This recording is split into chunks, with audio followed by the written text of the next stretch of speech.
करता है। इसी क्लैरिटी और लॉन्ग टर्म थिंकिंग के साथ आज के हमारे गेस्ट हैं Saurabh Mukherjea, founder of Marcellus investment managers and one of the most influential long term equity investors. हम उनसे जानेंगे 2026 के मनी ट्रेंड्स के बारे में, पैसा और मार्केट किस डायरेक्शन में जा रहा है, अमेरिका की पॉलिटिक्स और ट्रम्प के फैक्टर का ग्लोबल इम्पैक्ट क्या होगा, इंडिया की इकोनॉमी की सिचुएशन क्या है, जेनजी और गिग मनी के बदलते पैटर्न्स, एयर पोल्यूशन और पॉलिटिक्स से आने वाले सालों पर क्या असर होगा, एंड इन सिंपल वर्ड्स 2026 के लिए 26 ऐसे इंसाइट्स कौन से हैं जिसको आपको और मुझे ध्यान देना चाहिए एंड जिसकी वजह से आपका और मेरा पैसा बढ़ सकता है या घट सकता है, या हमें हमारे पैसे को लेके केयरफुल होना चाहिए। उन इंसाइट्स एंड उन प्रेडिक्शंस के बारे में बात करिए with Saurabh Mukerjea. Enjoy this episode till the end.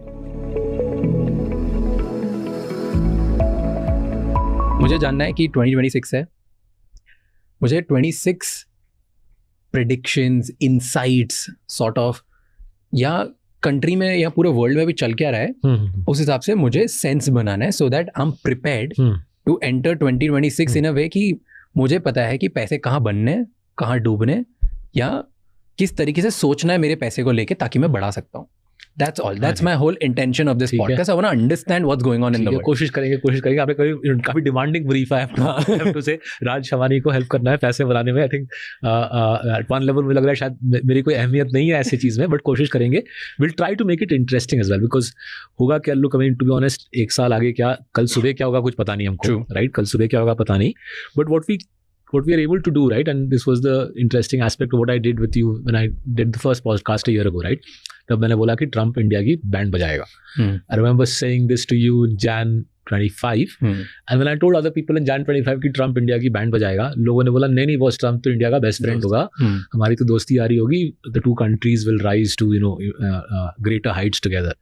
But somehow that didn't resonate with me, and therefore I made that counter consensus call कि ट्रम्प इंडिया की band बजाएगा.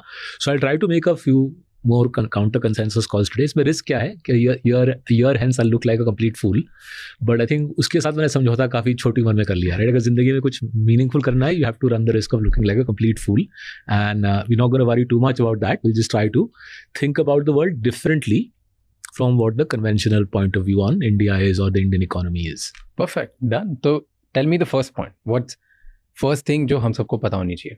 So I'll break up my point of view for the year ahead into broadly 4 categories, right? And हर एक में हम कुछ 5 से 10 predictions tease out करने का कोशिश करेंगे. 4 categories. हाँ जी, तो पहला कैटेगरी होगा Trump in America, right? Trump in America हमारा पहला बड़ा कैटेगरी होगा, ठीक है, राइट? उसमें कुछ 5-10 प्रेडिक्शन निकालने की कोशिश करेंगे. दूसरा कैटेगरी होगा ऑब्वियसली इंडियन इकोनॉमी, राइट? हमारे देश में क्या